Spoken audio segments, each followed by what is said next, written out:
Welcome back, class. Now let's talk about social psychology. We'll review some select topics, looking at current issues and examples, overview of some of the topics, attribution, role-playing, cognitive dissonance, persuasion, and social influence. So let's start. Social psychology is basically how we are influenced and influence other people. Some of the current issues of the day. We have the Trayvon Martin incident of a few years ago. He was a 17-year-old individual who was shot by George Zimmerman, a volunteer neighborhood watchman. Well, why did he die? Was it self-defense or some sort of racial bias? That question drew hundreds of people to rally on each side of this heated debate.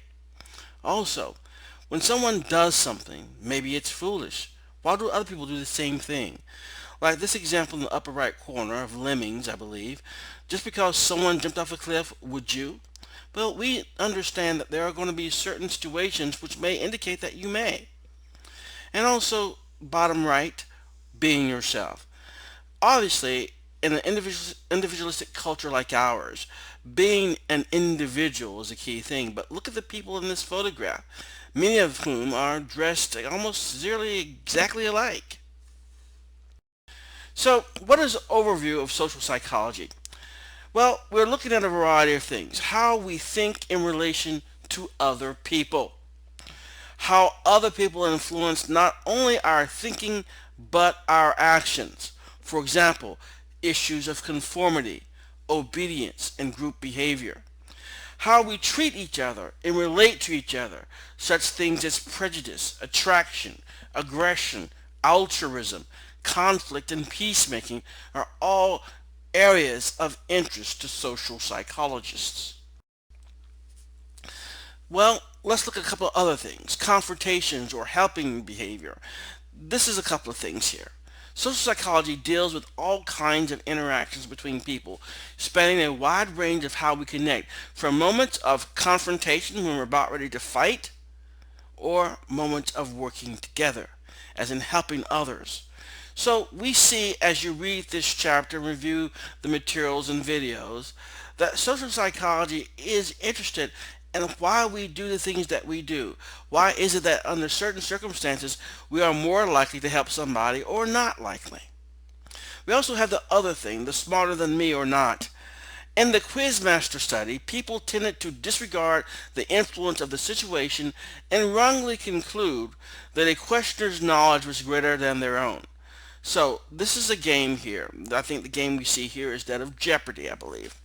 And so the idea is that when someone is being judged and you're assessing their intelligence or what their knowledge level is, if they are simply asking questions, we tend to judge them as being more knowledgeable and more intelligent.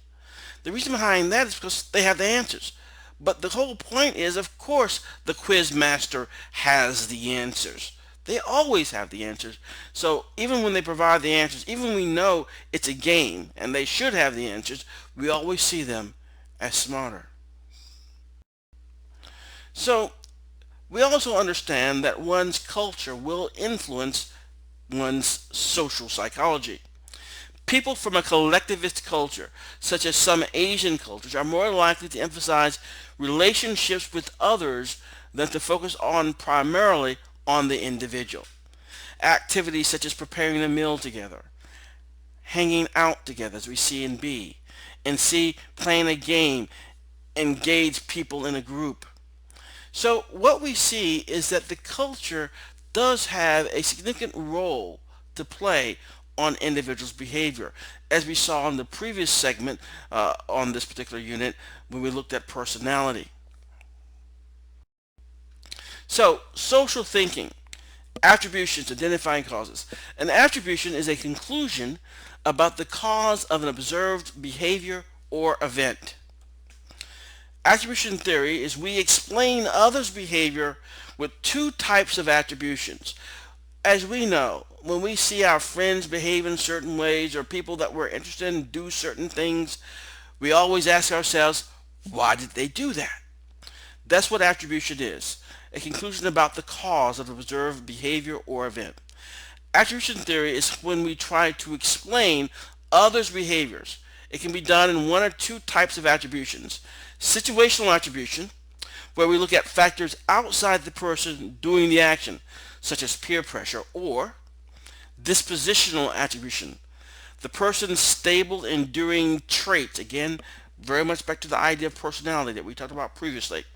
Dispositional attribution, the person's stable, enduring traits, personality, ability, and emotions. So we look for a cause as to why they did what they did. We can say it's the situation that caused that behavior, or we can say it's characteristics of the individual that caused that behavior. So, with all that we have learned about people so far in this course, you should make pretty good guesses about the nature of other people's behavior, right? We especially those raised in Western individualistic cultures like ourselves, but we tend to make a certain error. The error is referred to as the fundamental attribution error. The FAE.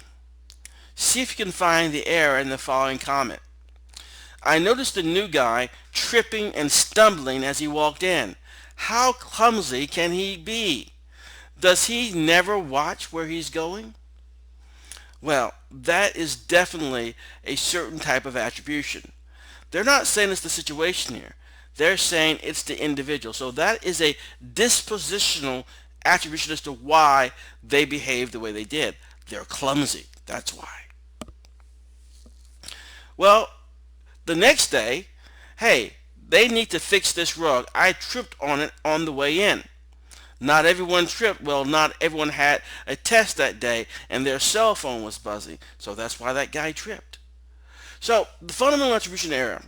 When we go too far in assuming that a person's behavior is caused by their personality.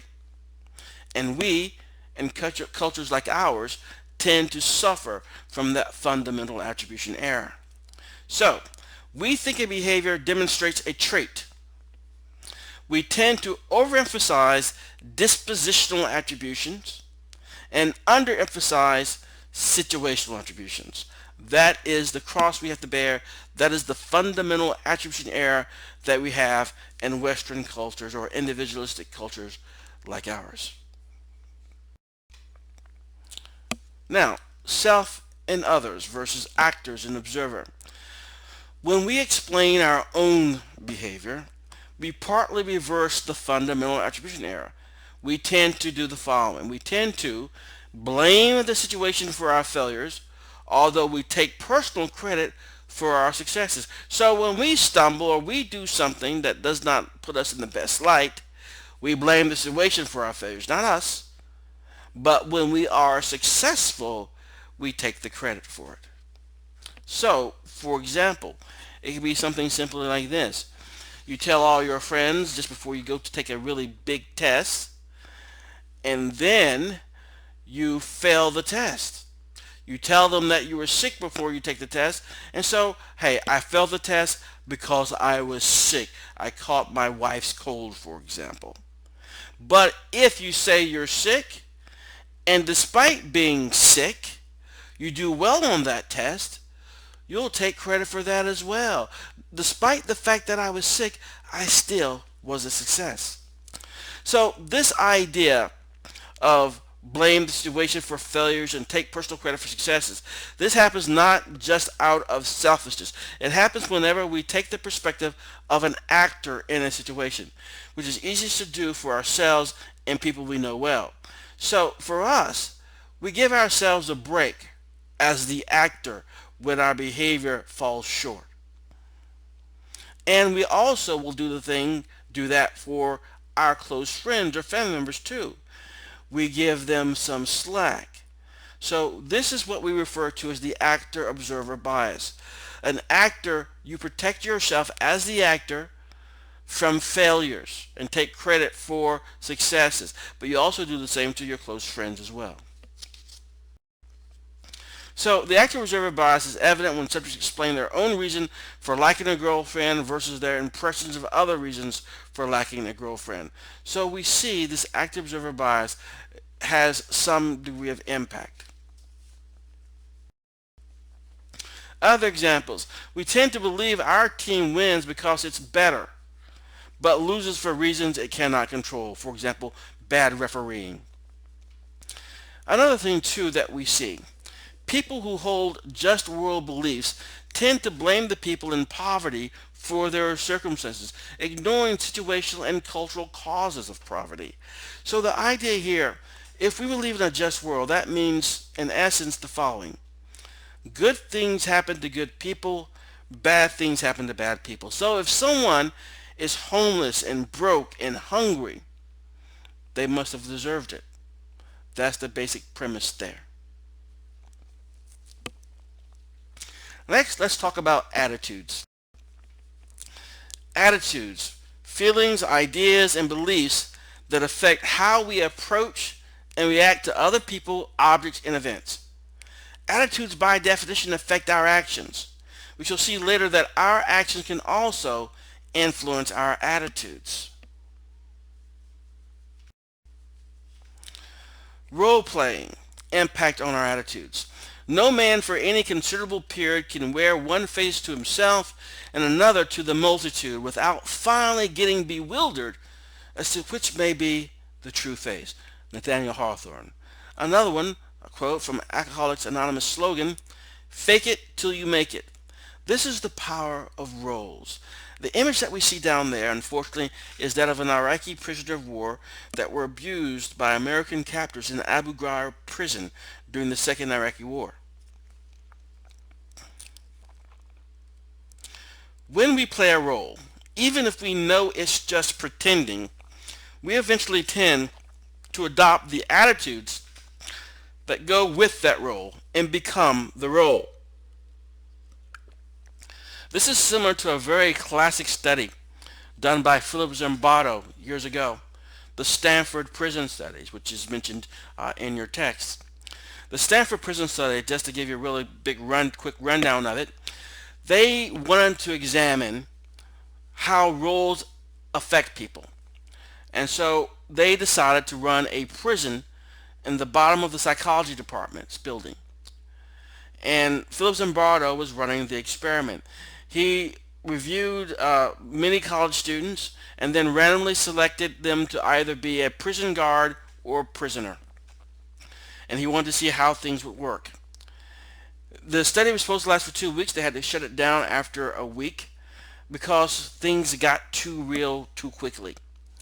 The idea is when you play a role, you may soon forget that it's merely just a role and start to adopt the attitudes and behaviors and thought processes of the role that you're doing.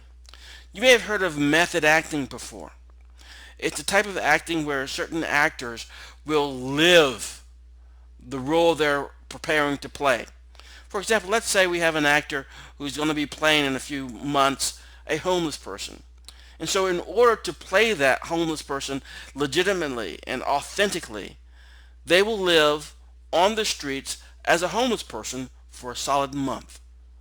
And the idea is that they want to try to get lost in that role. So they really understand what the role is going to be like when they're acting in front of the camera. So the moral of the story here is this. Fake it till you make it. Well, that's about it. You play a role, and then the role can become real. It can play you. So in arranged marriages, people often come to have a deep love for the person they marry. Actors say they lose themselves in roles, as I was saying earlier, with method actors.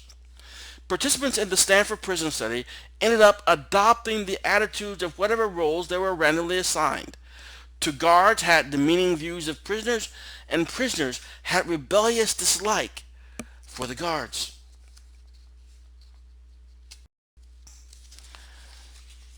Then there's cognitive dissonance. Cognitive dissonance, when our actions are not in harmony with our attitudes.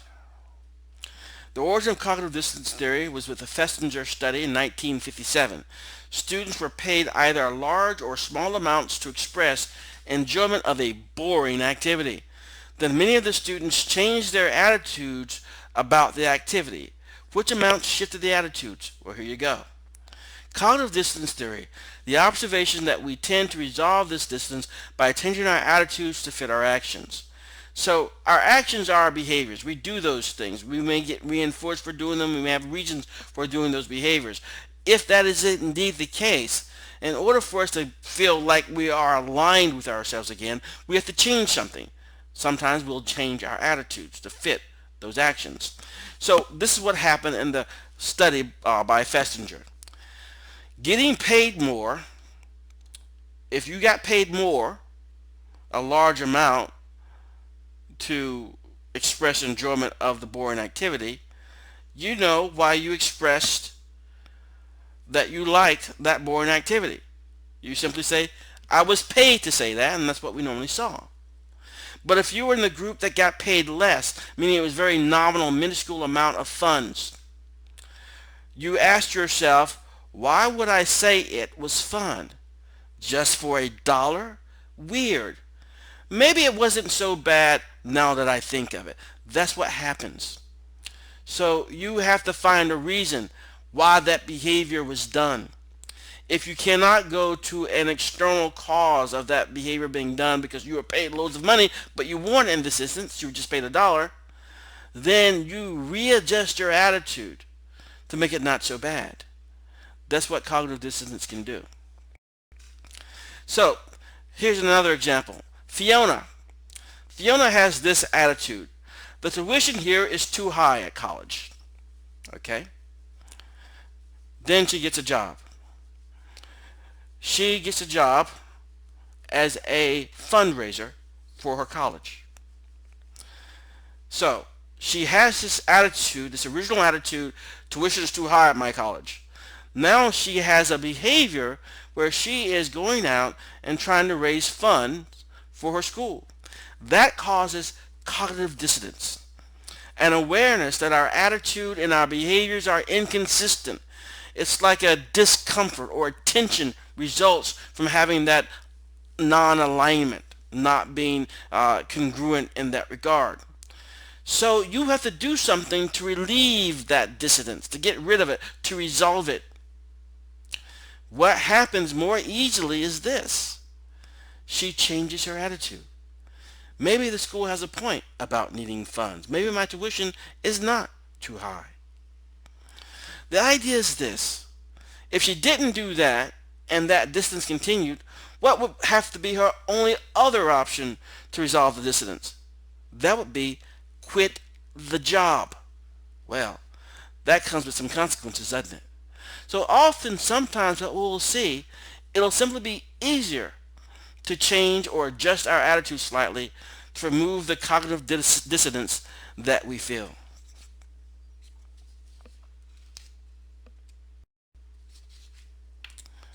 Persuasion.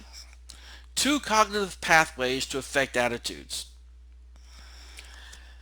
Alright, so how do we change attitudes? We have the central route of persuasion, going directly through the rational mind, influencing attitudes and evidence and logic. So you use logic and rational techniques to try to convince someone to change their attitude about something. My product has been proven more effective, like an advertisement. The other, we use the peripheral route persuasion, changing attitudes by going around the rational mind and appealing to fears, desires, and associations. People who buy my product are happy and attractive. So what we see here is a debate that you may have heard of before, or a goal. When someone goes to another country to try to right some wrong, particularly in a military operation, they'll say something like this: we have to win the hearts and minds of the populace. In this case, winning the mind is basically we have to persuade them using logic and rationale. Winning the heart is the peripheral route. We have to make them fear or desire wanting this change. So in a persuasive message, the central route is motivated and analytical. It requires a lot of effort on the part of the person hearing the message, but it does result in more lasting change in attitude. Now, the peripheral route, it's not motivated and not analytical. Okay? Therefore, it does not require a lot of high processing on part of the audience. It's a low effort. It's persuaded by outside cues outside of the message itself. It results in a temporary change in attitude, as opposed to the lasting change we see with the central route. But most oftentimes, people will go the preferred route because it's quicker and easier. But they have to keep stoking the fire, so to speak, in order to maintain that change in attitude for longer periods of time. So persuasion can take one or two paths, and the durability of the end result will depend on the path that is chosen. A couple of other techniques of persuasion. One that I really like is the foot in the door phenomenon. This is basically the idea that you go to someone and you make a small request of them. A request that is most likely a request that will not be dishonored, that they'll honor the small request. For example, we have people going door to door selling magazine prescriptions for college. They knock on a door and it's really hot outside. They'll say something, "I'm sorry, I've been walking for a long time. It's really hot out here. May I ask you for a small glass of water?" Very few people will say no and slam the door in their face.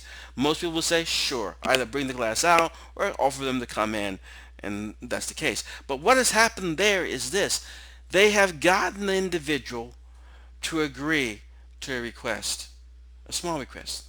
And once you do that, there's a greater likelihood that if they ask for an additional request, that may be a little bit larger request, you're more likely to do it.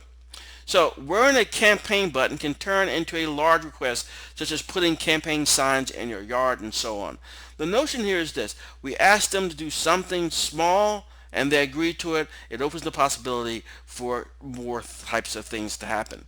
For example, you go to car shop or just car perusing at a dealership and they ask you your great day, "Hey, you want to sit in the car?" You say yes. They'll then say, "Great. You want to start the car?" You'll say yes. "You want to take it for a drive?" Yes, and so on and so forth. And then a few hours later you find yourself in the office purchasing a new car. Techniques of persuasion. Then we have the idea about when it is that we do join clubs.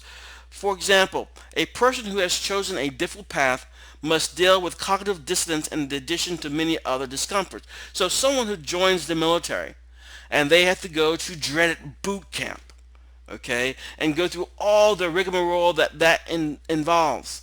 Well, doing that is a major commitment. And so cognitive dissonance would say, "I'm doing something that is so difficult and so painful. Why am I going through this? It makes no sense." So the idea is this: if you join an organization that's easy to join, that's one thing. If you join an organization that is difficult to join, that's a total another. When they assess your degree of liking of your group that you now belong to, well, results are amazing. If it's an easy group, by easy, you just have to check a box to become a member of the organization, your liking is going to be significantly lower than if you went through a whole bunch of stuff. That's the whole point behind hazing. I know they don't do much hazing anymore, but the notion is when you had college hazing, they made it very, very difficult to join. So when you did get on the other side of the initiation, you really liked the group that you now belong to, because cognitive dissonance would indicate your attitude had to be very positive to it. Otherwise, why did you go through all that pain and horror to join that particular organization? The justification of the effort must be there, and you must like the group because of it. Social influence. We see cultural influences. The behaviors and beliefs of a group is shared and passed to others, including the next generation of that group. Norms are the rules, often unspoken, and one way social influence works to maintain the culture. But norms and cultures change over time. Cultures change over time. Norms for marriage and divorce have changed in Western culture. For example, we know it's not that much of a big deal now to get divorced. It's not that much of a big deal as it used to be to have teenage pregnancy. A big deal, but not the way it was in the 1950s. We also see conformity. Refers to adjusting our behavior or thinking to fit in with a group standard. Automatic mimicry, where we just tend to mimic people automatically. They do something, we may do the same thing. We have the chameleon effect, unintentionally mirroring the body position of a mood of others around us, leading to contagious yawning and contagious arm folding. You may have experienced this yourself. Social norms. Norms are the rules unspoken by the culture. Normative social influence. Going along with others in pursuit of social approval or belonging. Informational social influence. Going along with others because their ideas and behavior make sense. The evidence in our social environment changes our mind. Social influence on obedience represents direct commands on behavior. From the Milgram studies, we find obedience increases when the following is in place. When were given by someone in legitimate authority, someone associated with a prestigious institution, someone was standing close by, when the learner/victim is in another room, or when other participants obey and no one disobeys, so there's no role model for defiance. That's when we tend to obey. And finally, we look at a couple of other things. The power of the group. Social facilitation. Social facilitation. Individual performance is intensified when you're observed by others. Social loafing. The tendency of people in a group to show less effort when not held individually accountable. Group polarization. When people of similar views form a group together, discussion within a group makes their views even more extreme. De-individuation happens when people are in a group situation involving anonymity and arousal. A large group of people, which causes us to be more aroused, more energetic, and then anonymous. We tend to do things. That's when people get involved in riots. And groupthink. In the pursuit of social harmony and avoidance of open disagreement, groups will make decisions without an open exchange of ideas, usually meaning they make really, really poor decisions.